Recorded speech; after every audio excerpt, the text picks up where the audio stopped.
Hi, Arise family. Welcome back to Let's Study.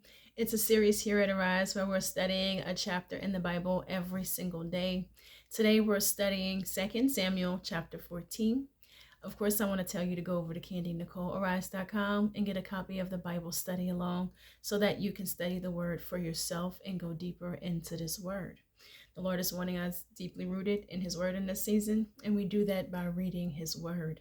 This word speaks back to you. All right.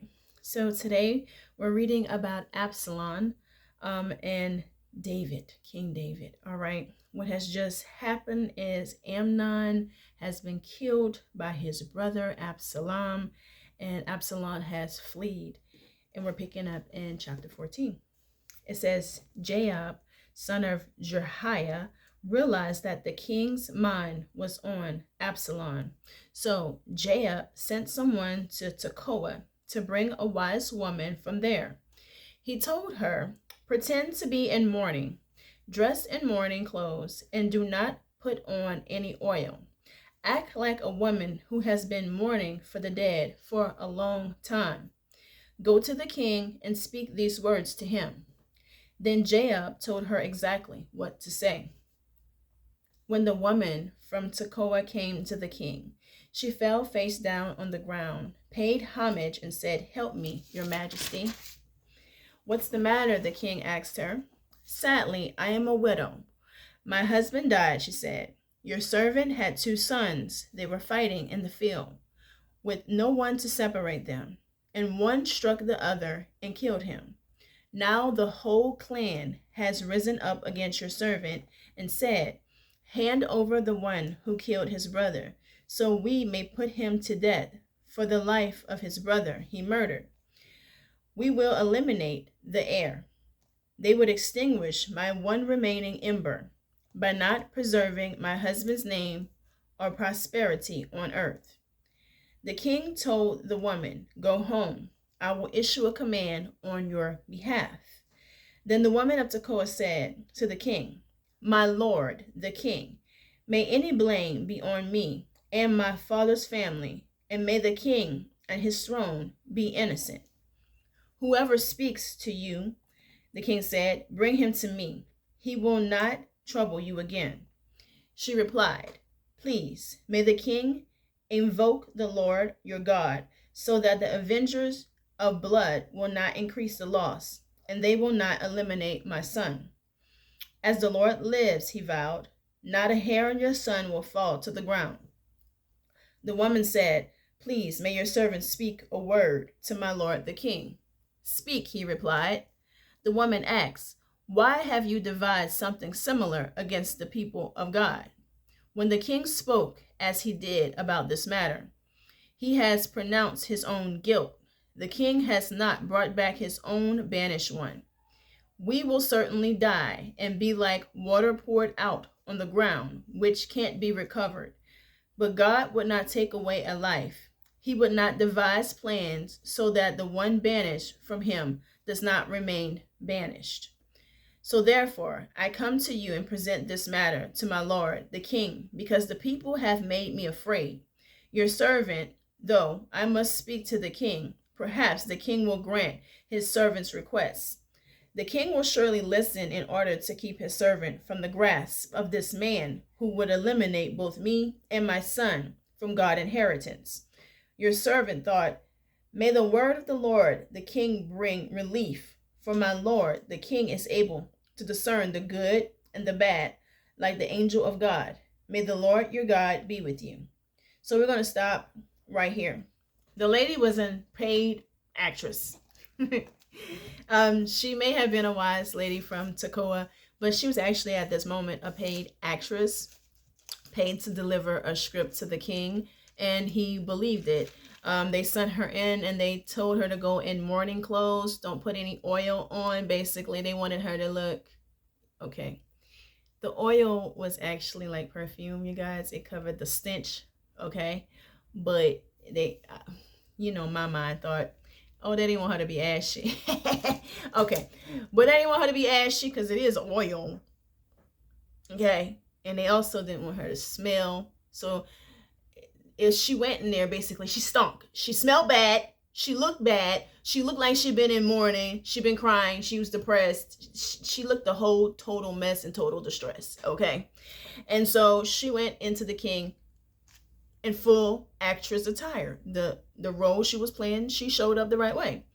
And she spoke as a woman who was in distress, who was there to basically plead her case to the king concerning these two sons that she has. And one has killed the other son, but they want to kill all my sons. And so what does the king have to say about it? And so for her, he's saying no judgment is going to come to that son. Nothing is going to happen to him. Not a hair on his head will be touched. And so she brings up after that his situation. Well, what about your son? Why you haven't brought him back? I'm a little concerned. You saying nothing happened to my son, but you've yet to do anything concerning your own. So that's what we at with that. Verse 18. Then the king answered the woman, I'm going to ask you something. Don't conceal it from me. Let my lord the king speak, the woman replied. The king asked, did Joab put you up to all of this? The woman answered, as you live, my lord, the king, no one can turn to the right or the left from all my lord the king says. Yes, your servant Joab is the one who gave orders to me. He told your servant exactly what to say. Joab, your servant, has done this to address the issue indirectly. But my lord has wisdom, like the wisdom of the angel of God, knowing everything on earth. Then the king said to Joab, I hereby grant this request. Go bring back the young man, Absalom. Joab fell to his face to the ground in homage and blessed the king. Today, Joab said to your servant, knows I have found favor with you, my lord, the king, because the king has granted the request of your servant. So Joab got up and went to Geshur and brought Absalom to Jerusalem. However, the king added, he may return to his house, but he may not see my face. So Absalom returned to his house, but he did not see the king. No man in Israel was as handsome and highly praised as Absalom. From the sole of his foot to the top of his head, he did not have a single flaw. When he shaved his head, he shaved it at the end of every year, because his hair got so heavy for him that he had to shave it off. He would weigh his hair from his head, and it would be 5 pounds according to the royal standard. 3 sons were born to Absalom and a daughter named Tamar, who was a beautiful woman.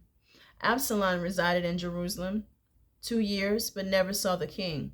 Then Absalom sent for Joab in order to send him to the king, but Joab was unwilling to come to him. So he sent again a second time, but he still would not come. Then Absalom said to his servant, see, Joab has a field right next to mine, and he has barley there. Go and set it on fire. So Absalom's servant set the field on fire. Then Joab came to Absalom's house and demanded, why did your servant set my field on fire? Look, Absalom explained to Joab, I sent for you and said, come here. I wanted to send you to the king to ask why have I come back from Geshur. I'll be better off if I was still there. So now let me see the king. If I am guilty, let him kill me. Joab went to the king and told him. So David summoned Absalom, who came to the king and paid homage with his face to the ground before him. Then the king kissed Absalom. That was a temper tantrum? Was that just a temper tantrum? David's children are seeming a little unruly to me. Like they mom and daddy didn't use the belt. That's what I'm kind of getting here. Or the switch or something. Like something was needed. You set a man's field on fire because he wouldn't respond to you. Why you just didn't get up and go to his house? I mean, that still would have been a tantrum a bit, but that would have just seemed a little more like normal. It's like you're calling your friend. Your friend don't want to pick up. Maybe you send a letter, no response. Okay, I'm not going to go burn down the field in her. I'll just go knock on the door and say, hey man, what's going on? These people here. All right, we're setting fields on fire. We're trying to get our way and trying to get attention, having little temper tantrums. To me, That is what I am seeing. Some children that lack some discipline and need a belt in their life. But that's my personal opinions. Leave yours in the comments. Y'all, I'm going to leave y'all here today. We're going to end. All right. We're going to pick up tomorrow in chapter 15. Come and join along as we read this very interesting book called the Bible. Y'all, this Bible is very interesting. All right. There's something every single time you pick it up. It's just very interesting. I'll see you guys tomorrow. Bye, family.